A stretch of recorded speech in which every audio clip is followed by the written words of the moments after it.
আল্লাহ সন্তুষ্টি। আমার আল্লাহ যদি আমার উপর সন্তুষ্ট হয়ে যায়, আমাদের আর কিছু লাগে? আর কিছু লাগবে? এটাই তো আমাদের এক্সপেকটেশন, এটাই তো আমাদের কামনা বাসনা, এটাই আমাদের ইচ্ছা যে আমার আল্লাহ আমার উপর সন্তুষ্ট হবেন। এটা হচ্ছে পরিপূর্ণ স্তর রিজিকের। এটা যে পায় তার আর কিছু লাগে না।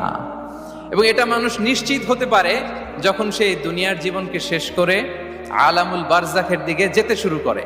তখন তাকে বলা হয়, ইয়া আইয়াতুহান নাফসুল মুতমাইন্না ইরজিই ইলা রাব্বিকি রাদিয়াতাম মারদিয়া ফাদখুলি ফি ইবাদি ওয়াদখুলি জান্নাতি। হে প্রশান্ত আত্মা, হে প্রশান্ত আত্মা, প্রবেশ করো, তোমার রবের দিকে চলে এসো, সন্তুষ্ট চিত্তে সন্তোষ ভাজন হয়ে আমার কাছে এসো, আমার জান্নাতে প্রবেশ করো। সুবহানাল্লাহ বিহামদি।